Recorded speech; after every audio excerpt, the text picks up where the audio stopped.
Hi అండి, అందరికీ నమస్తే. Welcome back to our channel అమ్మ అభిరుచి. ఇవాళ రెసిపీ వచ్చేసి ఫ్రాన్స్ బిర్యానీ అండి. సూపర్ అంటే సూపర్ టేస్ట్.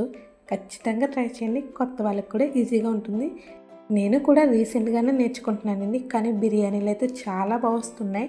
నాలా కొత్తగా నేర్చుకునే వాళ్ళకి ఈజీగా కూడా ఉంటుంది. వీడియోలోకి అయితే వెళ్ళిపోతాం. ముందుగా పచ్చిరాయలను అయితే కడిగేసుకోవాలండి. క్లీన్గా వాష్ చేసి పక్కన పెట్టండి. ఇందులో 1 స్పూన్ సాల్టు, 1 స్పూన్ పసుపు, హాఫ్ చెక్క, నిమ్మ పద్దని పిండేసుకోండి.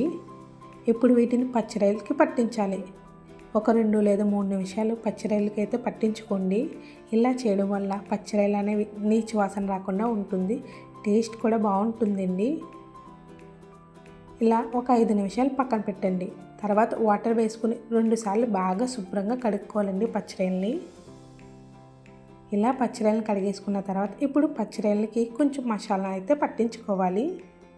దానికి కావాల్సిన ప్రాసెస్ ఏంటో చూసేద్దాం. అలా కడిగేసుకున్న పచ్చిరాయలను కూడా తీసుకోండి. ఇందులోనే 1 స్పూన్ పసుపును కూడా వేసుకోండి. రుచికి తగ్గట్టు సాల్ట్ వేసుకోండి. 1 స్పూన్ కారాన్ని కూడా వేసేసుకోవాలి. ఇందులో 1 స్పూన్ మసాలా పేస్ట్ని అయితే వేసుకోండి. ఈ మసాలా చేయడానికి ఒక వెల్లుల్లిపాయ, అలాగే చిన్న అల్లం ముక్క, 5 లవంగ మొగ్గలు, 2 యాలకులు, చిన్న దాల్చిన చెక్క, 1 స్పూన్ జీలకర్ర, 1 స్పూన్ ధనియాలు, కొంచెం వాటర్ వేసుకుని మెత్తగా మిక్సీ పట్టేయండి. అందులో 1 స్పూన్ మసాలా పేస్ట్ని పచ్చిరాయల్లో వేసుకుని మొత్తం బాగా పచ్చిరాయలకి అయితే పట్టించుకోవాలండి. అలా ఒక 5 నిమిషాలు కలిపేసి పక్కన పెట్టండి.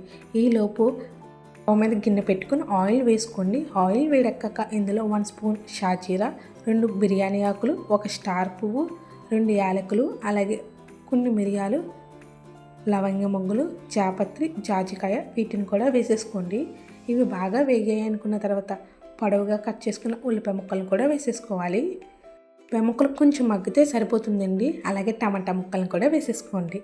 టమాటా ముక్కలు అనేవి చిన్న చిన్న ముక్కలుగా కట్ చేసుకొని వేసుకోవాలండి.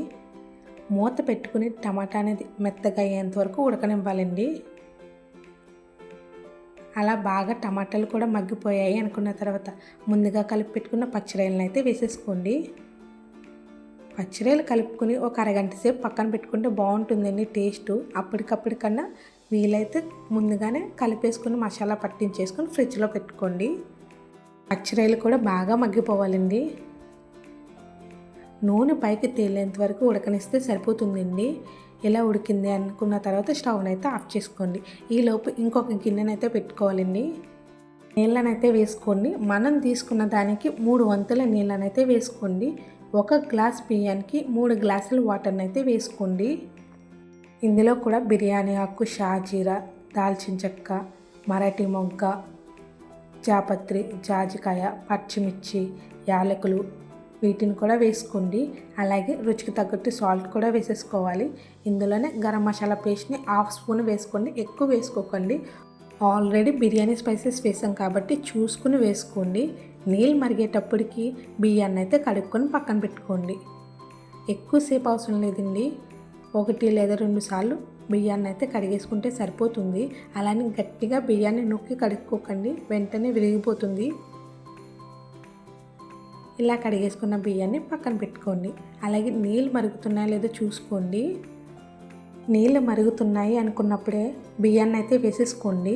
అలాగే సాల్ట్ అయితే కొంచెం ఎక్కువగా ఉండేలా చూసుకోండి, రైస్కి పడుతుంది.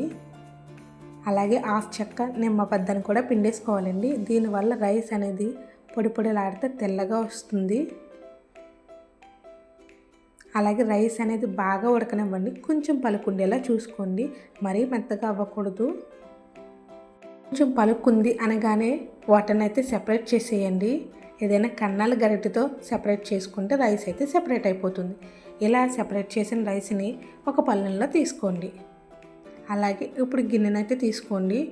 ముందుగా పచ్చిరాయలు కర్రీ ప్రిపేర్ చేసాం కదండి, దానిని అయితే వేసేసుకోవాలండి. వాటర్ కూడా వేసుకోవాల్సిన లేదు. అలాగే ఒక లేయరు రైస్ని అయితే వేసేసుకోండి. అలా ఒక లేయరు రైస్ని వేసుకున్న తర్వాత మళ్ళీ కొంచెం పచ్చిరాయలను కూడా వేసేయండి. పచ్చిరాయలు గ్రేవీ వేసేసాక ఇందులోనే బ్రౌన్ ఆనియన్స్ కూడా వేసుకోండి. చాలా బాగుంటుంది బిర్యానీ, ఖచ్చితంగా వేసుకోండి. మళ్ళీ ఒక లేయర్ రైస్ని అయితే వేసేసుకోండి. మీకు పచ్చిరాయలు గ్రేవీ ఉంటే వేసుకోండి, లేదు అంటే ఆయిల్ ఉంటుంది కదా దానిని కూడా వేసుకోవచ్చండి. దాన్ని కూడా వేసేసాక బ్రౌన్ ఆనియన్స్ వేసేసుకోవాలి. అలాగే 1 స్పూను గరం మసాలా పౌడర్ని అయితే వేసుకోండి. ఇంట్లో గరం మసాలా పౌడర్ అయినా పర్లేదు, బిర్యానీ మసాలా పౌడర్ అయినా పర్లేదండి. అలాగే ఇందులో నెయ్యిని కూడా వేసుకోండి, చాలా బాగుంటుంది ఫ్లేవర్ వచ్చేసి. కావాలి అంటే కొంచెం ఫుడ్ కలర్ని యాడ్ చేసుకోండి, ఇది ఆప్షనల్ మాత్రమే. కావాలి అనుకుంటే, లేదంటే స్కిప్ చేసేయండి. కొంచెం పాలలో ఫుడ్ కలర్ని అయితే యాడ్ చేశానండి. మూత పెట్టి ఒక 5 నుంచి 10 నిమిషాలు ఉడకనిస్తే సరిపోతుందండి. మరీ ఎక్కువ అయితే ఉడకనవసరం లేదండి. చాలా ఈజీ అండ్ టేస్టీ పచ్చిరొయ్యల బిర్యానీ అయితే రెడీ అయిపోయిందండి. నేను ట్రై చేశాను, చాలా బాగా వచ్చింది. మీరు కూడా ట్రై చేసి మీకు ఎలా వచ్చిందో కామెంట్ చేయండి. వెళ్తా ఛానల్ సబ్స్క్రైబ్ చేయండి. వీడియో నచ్చితే కనుక లైక్ చేయండి, షేర్ చేయండి. ఇదేనండి పచ్చిరొయ్యల బిర్యానీ, చాలా టేస్టీగా ఉంటుంది, సూపర్గా వచ్చింది. మీరు కూడా ట్రై చేసి మీకు ఎలా వచ్చిందో కామెంట్ చేయండి. Thanks for watching. Channel subscribe చేసుకుని వెళ్ళండి.